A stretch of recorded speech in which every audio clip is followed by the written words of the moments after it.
तो जय हिंद, वंदे मातरम। प्यारे साथियों, बहुत बहुत स्वागत करता हूं आप सभी का एक बार फिर से एयरफोर्स नॉन कम्बाटेंट एग्जाम 2027 से रिलेटेड जीके जीएस के मोस्ट इंपोर्टेंट क्वेश्चनों की एक नई वीडियो में। दोस्तों, आज की वीडियो में भी हम एयरफोर्स नॉन कम्बाटेंट एग्जाम के मोस्ट इंपोर्टेंट क्वेश्चनों को कवर करने वाले हैं और ये क्वेश्चन रिपीटेड क्वेश्चन है एग्जाम में, तो इनको जरूर से आपको याद कर लेना है, क्योंकि एग्जामिनर जो प्रीवियस ईयर क्वेश्चन होते हैं, रिपीटेड क्वेश्चन होते हैं, उन्हीं से एग्जाम को बनाते हैं। तो इन क्वेश्चनों को आपको जरूर से याद कर लेना है। तो चलिए आज के वीडियो की शुरुआत करता हूं बिना किसी देरी के। लेकिन उससे पहले यदि आप चैनल पर नए होंगे तो चैनल को सब्सक्राइब करके नोटिफिकेशन बेल को ऑल पर सेट जरूर से कर लीजिएगा, जिससे दोस्तों कोई भी वीडियो एयरफोर्स नॉन कम्बाटेंट से रिलेटेड हमारे चैनल पर आती है तो उसका नोटिफिकेशन आपको सबसे पहले मिल पाए। और वीडियो अगर हमारी आपको अच्छी लगे तो वीडियो को एक लाइक जरूर से कर दीजिएगा, अपने दोस्तों में वीडियो को शेयर जरूर से कर दीजिएगा। तो चलिए आज के वीडियो की शुरुआत करते हैं। दोस्तों, सबसे पहले आप सभी को बता दूं कि हर वीडियो की पीडीएफ आप सभी को हमारे टेलीग्राम चैनल पर मिल जाती है और टेलीग्राम चैनल की लिंक मैंने वीडियो के डिस्क्रिप्शन में दे दी है। वहां से आप आसानी से हमारे टेलीग्राम चैनल को ज्वाइन कर सकते हैं। तो टेलीग्राम चैनल को जरूर से ज्वाइन कर लीजिएगा। चलिए, आज का पहला क्वेश्चन आप सभी के सामने आ चुका है। पहला क्वेश्चन है, राष्ट्रमंडल खेल 2026 का आयोजन किस शहर में किया गया था। वेरी इंपॉर्टेंट क्वेश्चन है और ये करंट अफेयर्स का क्वेश्चन है और हर एग्जाम में दोस्तों current affairs very very important हो जाता है और करंट अफेयर्स से ज़्यादातर क्वेश्चन देखने को मिलते हैं। तो इन क्वेश्चनों को आपको जरूर से कवर कर लेना है, ठीक है। ये राष्ट्रमंडल खेल अभी हाल ही में हुआ है, आप सभी को पता है। इससे क्वेश्चन एग्जाम में बन सकता है, तो इनको याद जरूर से रख लीजिएगा, ठीक है। पहली बात बता दूं कि ये 23 जुलाई से 2 अगस्त तक हुए थे और किस शहर में दोस्तों इसका आयोजन हुआ है। तो राइट आंसर आप सभी नोट करेंगे, ग्लासगो में इसका आयोजन हुआ है। और ग्लासगो है कहाँ का मेरे भाई, तो ग्लासगो स्कॉटलैंड का शहर है। कहाँ का मेरे भाई, स्कॉटलैंड का शहर है। इंपॉर्टेंट है, ये जरूर से आपको नोट कर लेना है, ठीक है। दूसरी चीज़ मैं बता दूँ कि भारत ने इसमें कितने मेडल जीते हैं। तो मेरे भाई याद रखेंगे आप सभी कि भारत ने इसमें 39 मेडल जीते हैं, जिसमें से 13 गोल्ड हैं। कितने हैं मेरे भाई, जिसमें से 13 गोल्ड हैं और उसके बाद 17 सिल्वर हैं और 9 इसमें क्या है, ब्रॉन्ज मेडल भारत को मिले हैं। यानी टोटल 39 मेडल भारत ने जीते हैं, ठीक है। अगली बात मैं बता दूं कि जो इसका 23वां संस्करण है वो अब की बार यही ग्लासगो में जो हुआ है, ये 23वां संस्करण था, ठीक है। आप याद रखेंगे कौन सा संस्करण था, ये 23वां संस्करण था। इससे पहले जो 22वां संस्करण हुआ था वो कहाँ पर हुआ था, तो वो बर्मिंघम इंग्लैंड में हुआ था। ये भी आपको याद रख लेना है। आपसे पूछ सकता है कि जो 22वां संस्करण राष्ट्रमंडल खेल का था वो कहाँ पर हुआ था, तो बर्मिंघम इंग्लैंड याद रखिएगा, ठीक है। उसके बाद 24वां आपको याद रख लेना है मेरे भाई। 24वां कहाँ पर हुआ था, तो 24वां होगा, सॉरी दोस्तों, 24वां कहाँ पर होगा, भारत अहमदाबाद में, ठीक है। ये भी आपको जरूर से नोट करके रख लेना है, वेरी इंपॉर्टेंट है। अब दूसरी मैं बात बता दूं कि इसका एक मोटो होता है। मोटो जरूर से आपको याद रख लेना है। जो राष्ट्रमंडल खेल का मोटो होता है वो मोटो है मेरे भाई ह्यूमैनिटी, ठीक है। क्या है, ह्यूमैनिटी। उसके बाद है इक्वलिटी और उसके बाद है डेस्टिनी, ठीक है। तो ये इसका क्या है, ये इसका एक मोटो है। ये भी आपको याद रख लेना है। इन्हीं तीनों में से पूछ लेगा और एक अलग दे देगा, तो वो ये पूछेगा कि जो इसका मोटो है इनमें से कौन सा नहीं है। तो ये चीज़ आपको याद रख लेनी है, ठीक है। चलिए नेक्स्ट क्वेश्चन की तरफ बढ़ेंगे। अगला क्वेश्चन है आप सभी का, जुलाई 2026 में नीति आयोग के मुख्य कार्यकारी अधिकारी के रूप में किसे नियुक्त किया गया है। आपके ऑप्शन में है अशोक कुमार लाहिड़ी, राजीव गोबा, अनुराग जैन, सुमन के बेरी। कौन सा राइट आंसर हो जाएगा।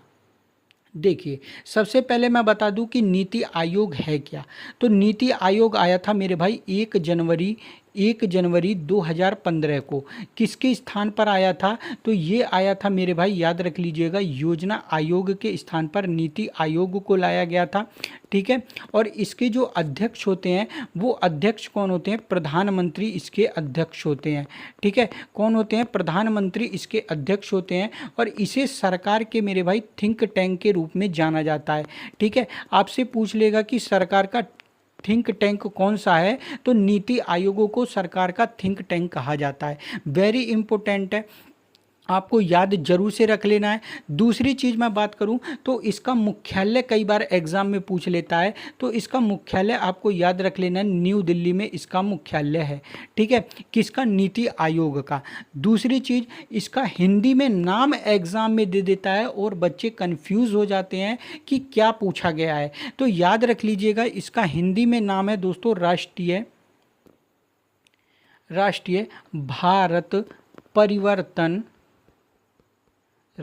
भारत परिवर्तन संस्था, ये इसका हिंदी में नाम है। और इंग्लिश में नीति का आपको फुल फॉर्म याद रख लेनी है, national institution for transforming India. ठीक है, national institution for transforming India, ये इसकी फुल फॉर्म है। एग्जाम में फुल फॉर्म भी बन जाती है, तो याद जरूर से रखिएगा। ठीक है, अब की बार एग्जाम में राष्ट्रीय भारत परिवर्तन संस्थान करके क्वेश्चन पूछा था और बच्चों के समझ में नहीं आ रहा था कि क्वेश्चन पूछ किस संस्थान से रहा है। तो इसका हिंदी में नाम है मेरे भाई राष्ट्रीय भारत परिवर्तन संस्थान, जो आपको याद रख लेना है। ठीक है, हेडक्वार्टर मैंने बता दिया। अब यहाँ पर हम बात करें हैं कि अभी हाल ही में कौन बने हैं मुख्य कार्यकारी अधिकारी, तो राइट आंसर नोट करिएगा, अनुराग जैन जी को अभी हाल ही में इसका मुख्य कार्यकारी अधिकारी बनाया गया है। ठीक है, चलिए नेक्स्ट क्वेश्चन की तरफ बढ़ेंगे। अगला क्वेश्चन है दोस्तों, हम हर वर्ष 22 जुलाई को राष्ट्रीय ध्वज दिवस किस उपलक्ष्य में मनाते हैं? इंपॉर्टेंट क्वेश्चन है, और राइट आंसर कौन सा होगा जल्दी से एक बार आप सभी बताइए। देखिए, 22 जुलाई को राष्ट्रीय ध्वज दिवस मनाया जाता है, ये चीज़ आपको याद रख लेनी है। महत्वपूर्ण दिवस में यानी इम्पोर्टेंट डेज में ये पूछ सकता है कि राष्ट्रीय ध्वज दिवस कब मनाया जाता है, तो 22 जुलाई आपको याद रख लेना है।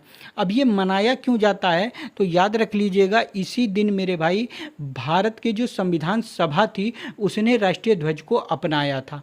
ठीक है, राष्ट्रीय ध्वज को अपनाया था कब, तो 22 जुलाई 1947 को।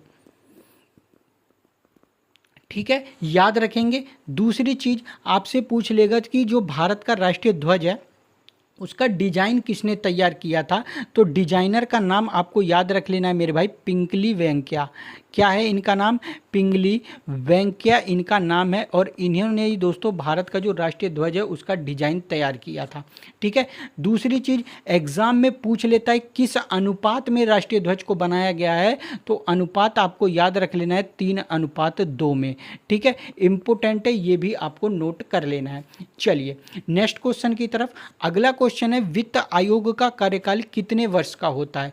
वेरी इंपोर्टेंट क्वेश्चन है। भारत का जो संविधान है उसका अनुच्छेद 280 में दोस्तों वित्त आयोग के बारे में बताया गया है। ठीक है, दूसरी चीज, वित्त आयोग का कार्यकाल हमसे पूछा है, तो आप याद रख लेंगे वित्त आयोग का जो कार्यकाल होता है 5 वर्ष का होता है। ठीक है, तीसरी चीज आप याद रखेंगे कि इसके जो प्रथम अध्यक्ष हैं वो एग्जाम में पूछ लेता है, तो इसके जो प्रथम अध्यक्ष का नाम आपको याद रख लेना है, केसी नियोगी।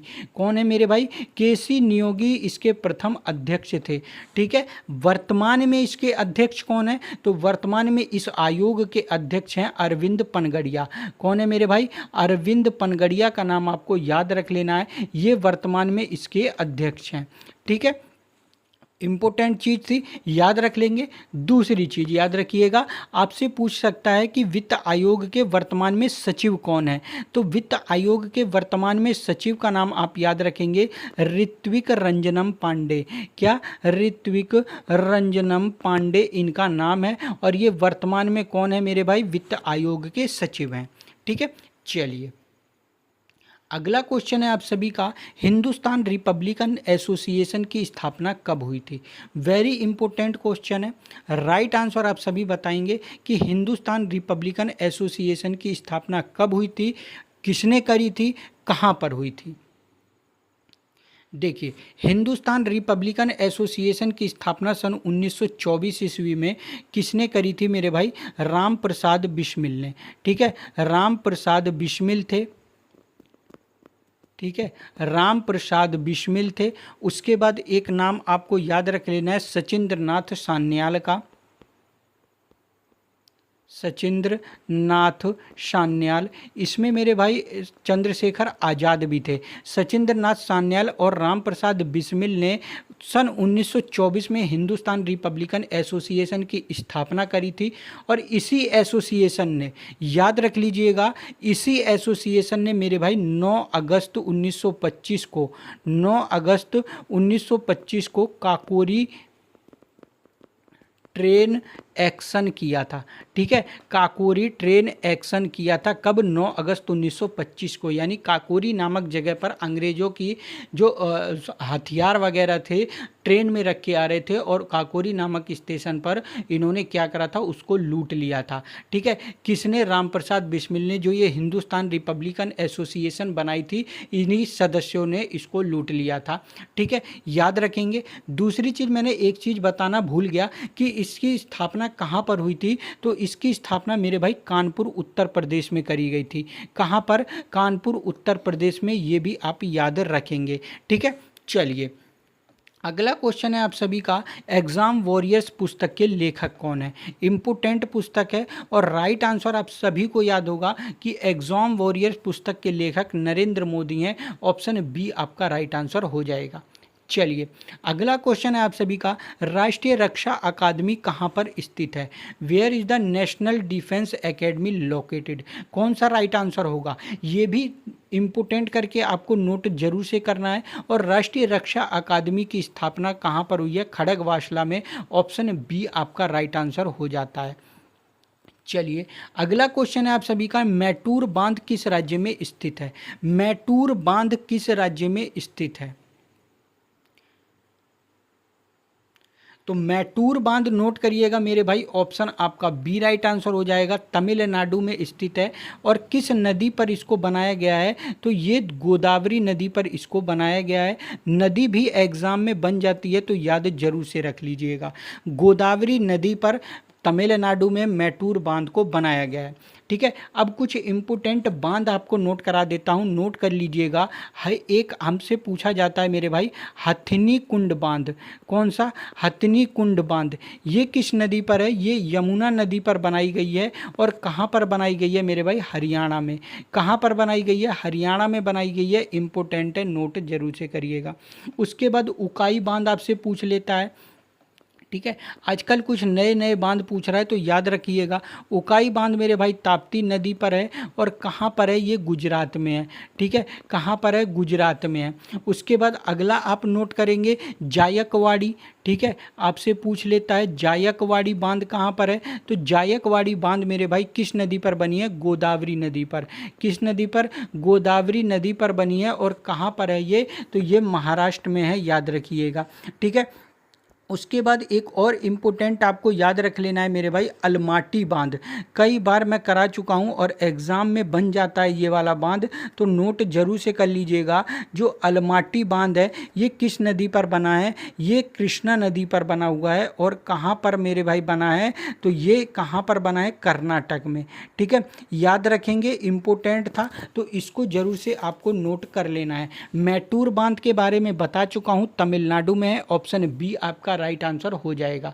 ठीक है, चलिए अगला क्वेश्चन है आप सभी का, निम्न में से सबसे प्राचीन वेद कौन सा है?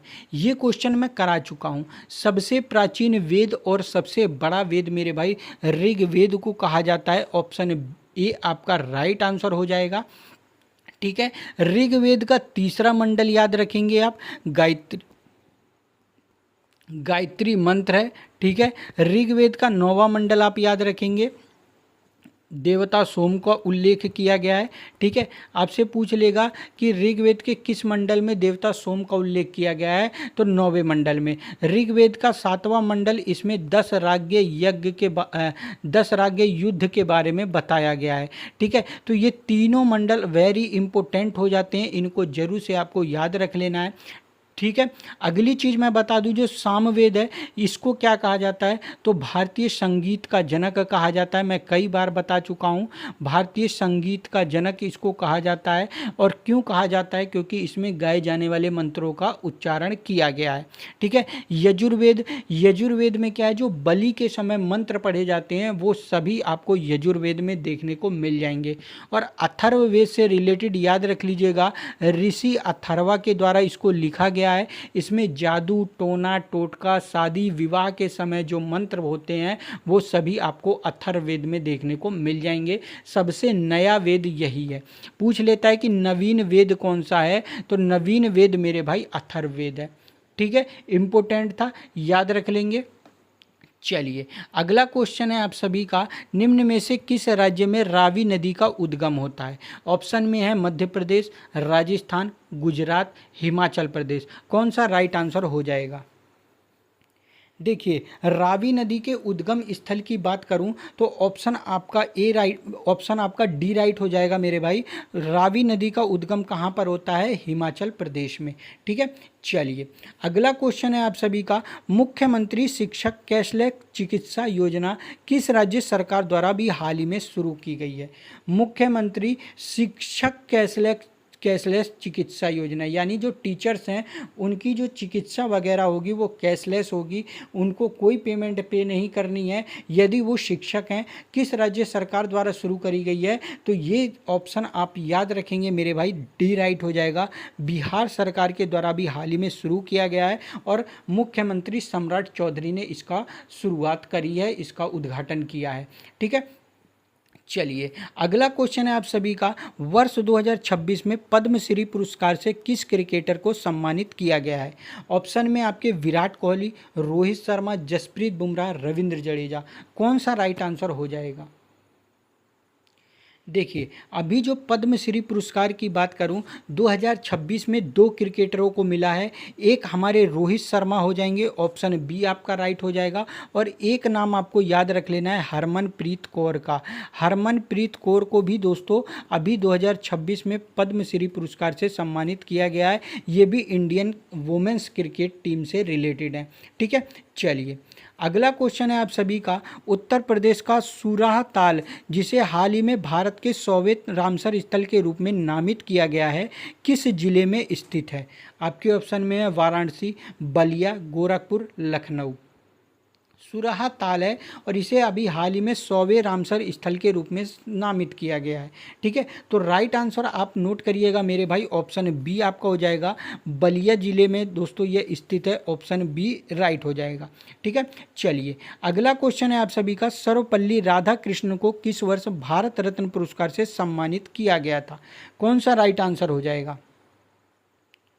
तो याद रख लीजिएगा, सर्वपल्ली राधाकृष्ण को सन 1954 में 1954 ईस्वी में क्या दिया गया था, भारत रत्न से सम्मानित किया गया था, याद रखेंगे। ठीक है। चलिए अगला क्वेश्चन है, पुस्तक इग्नाइटेड माइंड्स के लेखक कौन है। वेरी इंपॉर्टेंट पुस्तक है और इसको इम्पोर्टेंट करके नोट जरूर से कर लीजिएगा। ये पुस्तक किसकी है, तो राइट आंसर आप सभी नोट करेंगे मेरे भाई, डॉक्टर APJ अब्दुल कलाम की पुस्तक है और बी आपका राइट आंसर हो जाएगा। ठीक है। चलिए अगला क्वेश्चन है आप सभी का, संयुक्त राष्ट्र संघ दिवस किस तिथि को मनाया जाता है। ऐसे क्वेश्चन एग्जाम में बनते हैं और गलत भी हो जाते हैं। याद रखिएगा, आपके एग्जाम में एक दिवस जरूर से देखने को मिल जाएगा और उसी दिवस को आपको याद करके जाना है। वीडियो में मैंने कल की वीडियो में आपको कुछ इम्पोर्टेंट दिवस कराए थे, आज की वीडियो में भी इम्पोर्टेंट दिवस वीडियो के लास्ट में कराने वाला हूं। तो वीडियो के लास्ट में ज़रूर से रुका करिए, हर क्वेश्चन को याद करा करिए। वीडियो के लास्ट में कुछ इम्पोर्टेंट टॉपिक से क्वेश्चन मैं कवर कराता हूं, तो उन चीज़ों को आपको ज़रूर से कवर करते हुए चलना है। ठीक है। यदि हम बात करें कि संयुक्त राष्ट्र संघ दिवस किस तिथि को मनाया जाता है, तो राइट आंसर नोट करेंगे मेरे भाई आप सभी, 24 अक्टूबर को मनाया जाता है। ऑप्शन ए आपका राइट आंसर हो जाएगा।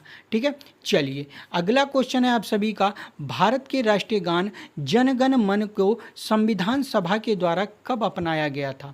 राइट आंसर कौन सा होगा, 24 जनवरी 1950, 26 जनवरी 1950, 22 जुलाई 1947 या 26 नवंबर 1949। कौन सा राइट आंसर होगा। देखिए, सबसे पहले बता दूं 26 नवंबर 1949 को हमारा संविधान बनकर तैयार हुआ था। इसीलिए दोस्तों 26 नवंबर को संविधान दिवस के रूप में मनाया जाता है। आपसे पूछ लेगा कि संविधान दिवस कब मनाया जाता है, तो 26 नवंबर को मनाया जाता है। 22 जुलाई 1947 मैंने आप सभी को बताया कि राष्ट्रीय ध्वज अपनाया गया था इसी दिन। ठीक है, तो 22 जुलाई 1947 आपको याद होगा। 26 जनवरी 1950 क्या है, हमारा जो संविधान था उसको लागू करा गया था, आप सभी को मालूम होगा। तो राइट आंसर आप सभी का एक ही बच जाता है, ऑप्शन ए। 24 जनवरी 1950 को जनगण मन को राष्ट्रीय गान के रूप में अपनाया गया था, किसके द्वारा, संविधान सभा के द्वारा। ठीक है, चलिए नेक्स्ट क्वेश्चन है, इंपोर्टेंट क्वेश्चन है आप सभी का। ब्लैक फॉरेस्ट कहाँ पर स्थित है, कौन सा राइट आंसर होगा, जर्मनी, यूएसए, ऑस्ट्रेलिया, रूस। तो इसका आंसर आप सभी याद रखेंगे मेरे भाई, जर्मनी में स्थित है black forest, option A right हो जाता है। चलिए अगला क्वेश्चन है, विश्व मौसम विज्ञान संगठन का मुख्यालय कहाँ पर स्थित है, पेरिस में, न्यूयॉर्क में, लंदन में, जिनेवा में। विश्व मौसम विज्ञान संगठन, देखिए एक संस्था या संगठन से रिलेटेड, संस्था या संगठन से रिलेटेड एक क्वेश्चन आपको एग्जाम में देखने को 100% मिलने वाला है। तो इनको यदि आपने अभी तक कवर नहीं करा है तो ज़रूर से कवर कर लीजिएगा। हर वीडियो के लास्ट में कुछ इंपॉर्टेंट चीज़ें मैं आपको कवर कराऊंगा, वो हर वीडियो के लास्ट में आपको ज़रूर से वीडियो के साथ जुड़ के रहना है, क्योंकि जो वीडियो के लास्ट में इंपॉर्टेंट चीज़ें मैं कवर कराऊंगा वो एग्ज़ाम में देखने को मिल सकती हैं। ठीक है, मैं महत्वपूर्ण दिवस की तरफ चल रहा हूं, कल महत्वपूर्ण दिवस जो हम हैं वो कंप्लीट कर देंगे। ठीक है, उसके बाद एक भी महत्वपूर्ण दिवस आपका नहीं रह जाएगा, जो एक आध रह जाता है वो वीडियो के बीच में मैं आपको कवर कराता रहूँगा। उसके बाद आपको ये संगठन मैं कवर कराऊँगा, उसके बाद कुछ इंपॉर्टेंट बुक्स हैं जो एग्ज़ाम में पूछता है, फिर उसके बाद कुछ इंपॉर्टेंट आविष्कार हैं जो एग्ज़ाम में बन जाते हैं, कुछ इम्पोर्टेंट नारे हैं जो बनते हैं एग्ज़ाम में, या कुछ इम्पोर्टेंट उपनाम हैं जो एग्ज़ाम में पूछे जाते हैं। तो इन सारी चीज़ों को वीडियो के लास्ट में थोड़ा मैं करके कवर कराता रहूँगा, तो चैनल के साथ जरूर से जुड़े रहिएगा। ठीक है, चलिए इस क्वेश्चन के राइट आंसर की बात करें तो ऑप्शन आपका डी राइट आंसर हो जाता है मेरे भाई। जिनेवा स्विट्ज़रलैंड में आपका ये मुख्यालय स्थित है। कहाँ पर, जिनेवा स्विट्ज़रलैंड में। ठीक है, याद रखेंगे आप सभी। चलिए अगला क्वेश्चन है आप सभी का, हम्पी के स्मारक समूह भारत के किस राज्य में स्थित है। हम्पी के स्मारक समूह, देखिए हम्पी की बात करूं तो एक पूछ लेता है 1336 ईस्वी में विजयनगर साम्राज्य की स्थापना। ठीक है, विजयनगर साम्राज्य की स्थापना किसने करी थी, तो याद रख लीजिएगा, हरियर और बुक्का नाम के दो भाई थे, उन्होंने विजयनगर साम्राज्य की स्थापना करी थी, जो हम्पी से संबंधित है, आपको याद रख लेना है। ठीक है, दूसरी चीज़, हम्पी का फ़ोटो आपको कहाँ पर मिलेगा, 50 रुपये के नोट के पीछे आपको हम्पी का फ़ोटो देखने को मिल जाएगा, ये भी एग्ज़ाम में पूछ सकता है। तीसरी चीज़, हम्पी के जो स्मारक समूह हैं वो भारत में कहाँ पर स्थित हैं, तो आपको याद रख लेना है, भारत में मेरे भाई कर्नाटक में है, ऑप्शन ए सी आपका राइट आंसर हो जाएगा। ठीक है, चलिए अगला क्वेश्चन है आप सभी का, शब्द पेनल्टी स्ट्रोक का संबंध किस खेल से है। शब्द पेनल्टी स्ट्रोक का संबंध किस खेल से है, कौन सा राइट आंसर हो जाएगा। देखिए इसका भी राइट आंसर नोट करिएगा, ऑप्शन ए डी हो जाएगा मेरे भाई, हॉकी से रिलेटेड है और ऐसे शब्द एग्जाम में पूछे जाते हैं। ठीक है, चलिए अगले क्वेश्चन की तरफ बढ़ेंगे। नेक्स्ट क्वेश्चन है कि महाराष्ट्र में स्थित जायकवाड़ी परियोजना किस नदी पर बनाई गई है। मैंने अभी कराया है, बताइए जायकवाड़ी परियोजना किस नदी पर स्थित है, कौन सा राइट आंसर हो जाएगा। तो दोस्तों याद रखिएगा, जो जायकवाड़ी परियोजना अभी मैंने आपको बताया महाराष्ट्र में गोदावरी नदी के तट पर बनाई गई है। गोदावरी नदी इम्पोर्टेंट है, याद रख लीजिएगा।